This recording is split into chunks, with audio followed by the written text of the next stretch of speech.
نحمده ونصلي على رسوله الكريم اما بعد فاعوذ بالله من الشيطان الرجيم بسم الله الرحمن الرحيم رب اشرح لي صدري ويسر لي امري واحلل عقدة من لساني يفقهوا قولي۔ آج کا موضوع جو ہے اس کا عنوان ہے مقصد زندگی، کہ اللہ تعالیٰ نے ہمیں جو زندگی دی ہے یہ کس لیے دی ہے۔ ہم اس کائنات میں اپنے سامنے جتنی بھی چیزیں دیکھتے ہیں، جو کچھ آج تک دیکھتے چلے آئے ہیں، جو اب دیکھ رہے ہیں اور جو آئندہ دیکھیں گے، ان میں سے کوئی بھی چیز ایسی نہیں کہ جو خود سے خود بن گئی ہو۔ ہر چیز جو بھی ہمیں نظر آتی ہے اسے دیکھتے ہی ہمیں اس کے بنانے والے کا خیال آتا ہے۔ مثلا یہ ٹیپ ریکارڈر اس وقت جو میرے سامنے رکھا ہوا ہے، تو اسے دیکھ کر میں یا آپ کوئی بھی یہ نہیں کہہ سکتا کہ یہ خود ہی بن گیا ہے۔ یہ میز اور یہ کرسی جو آپ اپنے سامنے دیکھ رہے ہیں، ان کے بارے میں بھی کوئی یہ نہیں کہہ سکتا کہ یہ خود سے بن گئی ہیں۔ اسی طرح کائنات کی باقی چیزیں جو کسی انسان نے نہیں بنائی، وہ بھی خود سے نہیں بنی۔ اگر ایک ٹیپ ریکارڈر کو بنانے والا کوئی ہے، کسی کی ایجاد ہے، یہ کسی کی کاریگری ہے، یہ ایک کرسی اور میز کو بنانے والا اگر کوئی ہے جسے کارپینٹر کہا جاتا ہے یا بڑھئی کہہ سکتے ہیں، تو بالکل اسی طرح انسان کا بنانے والا، اس زمین اور آسمان کا بنانے والا بھی لازماً کوئی ہے۔ یہ بھی خود سے خود نہیں بن سکتے۔ پھر آپ دیکھیں کہ دنیا میں جتنی بھی چیزیں انسان نے بنائی ہیں، ان سب کے بنانے والے نے یہ بھی بتایا کہ یہ چیز کیا کام کرے گی، یہ چیز کس کے لیے بنائی گئی، اور بنانے والا ہی زیادہ بہتر طور پر بتا سکتا ہے کہ کوئی چیز کیوں بنائی گئی۔ مثلا جس نے یہ ٹیپ ریکارڈر بنایا، جس کمپنی نے تیار کیا، جہاں کا یہ میک ہے، وہیں سے ساتھ ایک ہدایت نامہ یا ایک انسٹرکشن بک بھی آئی کہ جس میں یہ بتایا گیا کہ اس کے کیا کیا فنکشنز ہیں، یہ کیا کیا کام کرے گا، اینڈ سو آن۔ کوئی بھی مشین جو آپ خریدتے ہیں تو ان سب کے ساتھ آپ یہ لازمی جاننے کی کوشش کرتے ہیں کہ وہ مشین کس طرح کام کرے گی اور کس چیز کے کام آئے گی، اور اگر وہ مشین صحیح طور پر کام نہ کرے تو آپ اس کو کنڈم کر دیتے ہیں، ضائع کر دیتے ہیں، بیکار کر دیتے ہیں۔ ایک گلاس بے مقصد نہیں بنا، ایک کتاب بے مقصد نہیں بنی، یہ عمارت جس میں آپ بیٹھے ہیں، یہ کمرہ بے مقصد نہیں۔ یہ روشنی جو اس وقت جگمگا رہی ہے، اس کے بھی یہاں لگائے جانے کا ایک مقصد ہے۔ آپ اس کمرے سے اگر باہر چلے جائیں تو آپ کو چمکتا ہوا سورج بھی بتا رہا ہے کہ وہ بھی اپنا ایک کام کر رہا ہے، اس کا بھی ایک مقصد ہے۔ یہ بچھی ہوئی پھیلی ہوئی زمین، یہ بھی بے مقصد اور بے معنی نہیں۔ غرض کہ آپ کسی بھی ایک چیز کو اٹھائیں اور کسی بھی ایک چیز کو دیکھیں تو آپ کو اچھی طرح معلوم ہو جائے گا کہ ہر چیز کے پیچھے کوئی نہ کوئی غرض ضرور پوشیدہ ہے۔ جیسا کہ ایک شاعر نے بھی کہا تھا، نہیں کوئی چیز نکمی قدرت کے کارخانے میں، کوئی بھی چیز بے مقصد نہیں ہے۔ اور آپ یہ بھی جانتے ہیں کہ جتنی بھی یہ چیزیں ہیں یہ سب انسان کے لیے بنی ہیں، انسان ان سے فائدہ اٹھاتا ہے، جیسا کہ قرآن پاک میں بھی کہا گیا خلق لکم ما فی الارض جمیعا، تمہارے لیے پیدا کیا گیا جو کچھ زمین میں ہے سارے کا سارا۔ تو وہ تمام چیزیں جو انسان کے لیے بنی، انسان کی خدمت میں ہیں، وہ سب تو اپنا کوئی نہ کوئی مقصد رکھتی ہوں اور ان کے بنائے جانے کی کچھ نہ کچھ غرض ہو، تو پھر یہ کیسے ہو سکتا ہے کہ انسان جیسی چیز جسے اللہ تعالیٰ نے آنکھیں، کان، دل، دماغ اور بہت سی صلاحیتوں کے ساتھ پیدا کیا ہے، وہ بے مقصد ہو، اس کی زندگی کا کوئی مقصد نہ ہو؟ آپ اگر کسی راستہ چلتے انسان سے یہ پوچھیں کہ وہ کہاں سے آ رہا ہے اور وہ کہے میں تو نہیں جانتا میں کہاں سے آ رہا ہوں، پھر آپ یہ پوچھیں کہ آپ نے جانا کہاں ہے اور وہ کہے مجھے یہ بھی نہیں پتا کہ مجھے جانا کہاں ہے، تو ایسے شخص کے بارے میں آپ کیا کہیں گے کہ کتنا احمق انسان ہے جسے یہ نہیں پتا کہ یہ آیا کہاں سے ہے اور جسے یہ نہیں معلوم کہ اسے جانا کہاں ہے، تو یہ سفر کس لیے کر رہا ہے، یہ دھوپ میں مارا مارا کیوں پھر رہا ہے، یہ اپنی گاڑی کا پیٹرول کیوں ضائع کر رہا ہے، اگر اس کو یہی نہیں پتا کہ اس کی منزل کہاں ہے اور اسے پہنچنا کہاں ہے۔ ایک عام سڑک پر چلنے والے انسان کو اگر اپنی منزل کا علم نہ ہو، اپنے گھر کا پتہ معلوم نہ ہو، تو آپ اس کے پاگل ہونے کا اعلان کر دیں گے۔ لیکن کیا کہنا ان انسانوں کے بارے میں کہ جو اس بارے میں نہ جانتے ہوں یا اس بارے میں نہ سوچتے ہوں یا احساس نہ رکھتے ہوں اور کبھی سوچنے کی زحمت گوارا نہ کریں کہ وہ کہاں سے آئے، کیوں آئے اور انہیں کہاں جانا ہے۔ ایک شخص جو ایک جہاز میں سوار ہونے کے لیے جا رہا ہے اور سارے مرحلے طے کر کے جہاز میں پہنچ جاتا ہے، آپ اس کے ساتھ والی سیٹ پر جا کے بیٹھتے ہیں اور آپ اس سے پوچھتے ہیں کہ آپ کہاں تشریف لے جا رہے ہیں، وہ کہے مجھے تو نہیں پتا، اور ہو سکتا ہے کہ وہ یہ کہہ دے کہ ہاں میں کراچی جا رہا ہوں، اور واقعی وہ کراچی جا رہا ہو۔ پھر آپ اس سے پوچھیں کہ کراچی کس لیے جا رہے ہیں، کیا غرض ہے آپ کے جانے کی، تو وہ کہے کہ بس ایسے ہی جا رہا ہوں، یہ تو مجھے نہیں معلوم۔ تو آپ اس شخص کی سوچ سمجھ کے بارے میں پریشان ہوں گے تھوڑے سے کہ یہ شخص اتنا مہنگا ٹکٹ خرید کر، اتنی زحمت اٹھا کر، کئی سو میل سفر کر کے جہاں جا رہا ہے وہاں جانے کا اس کو مقصد ہی نہیں پتا۔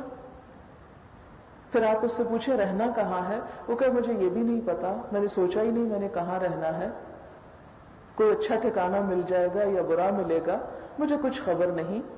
تو ایسے بے خبر انسان زندگی میں کبھی کامیاب نہیں ہوا کرتے۔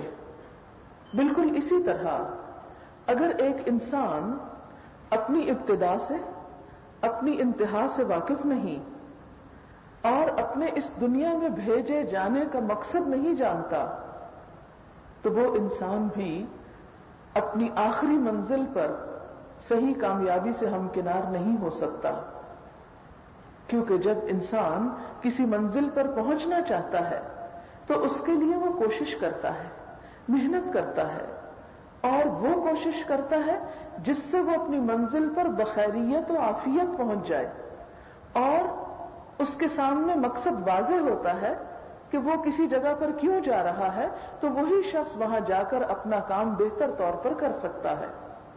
اگر کوئی شخص ان چیزوں کے بارے میں غفلت اختیار کرے یا ان چیزوں کے بارے میں جاننے کی کوشش نہ کرے تو اس کی ساری انرجی، اس کا سارا سرمایہ، اس کا وقت، اس کی ہر چیز ضائع ہو سکتی ہے۔ ہم اس دنیا میں آئے، ہمیں معلوم ہونا چاہیے کہ ہمیں کس نے بھیجا، ہمیں معلوم ہونا چاہیے کہ اس دنیا میں رہنے کے بعد جب ہر شخص چلا جا رہا ہے کسی اور منزل کی طرف، کیونکہ ہمارے سامنے آج تک کوئی ہمیشہ نہیں رہا، نہ کوئی نبی، نہ کوئی ولی، نہ کوئی نیک، نہ کوئی بد، نہ کوئی مالدار، نہ کوئی فقیر، سب کے سب یہاں سے جاتے رہے، وہ کہاں چلے جاتے ہیں؟ ہمیں بھی انہی کے نقش قدم پہ چلتے ہوئے آخر کار اس دنیا کو چھوڑ کر ایک دوسری دنیا میں لازماً جانا ہے۔ وہ دنیا کیسی ہے؟ وہاں کا ٹھکانہ کیسے ہے؟ وہاں رہنے کا انتظام کیا ہے؟ وہاں کھانا پینا کیسے ہوگا؟ وہاں آرام اور راحت کے طریقے کیا ہوں گے؟ اور وہ آرام وہاں میسر کیسے آ سکتا ہے؟ کن چیزوں سے وہاں خوشی حاصل ہوتی ہے؟ کن چیزوں سے وہاں مصیبت آ سکتی ہے؟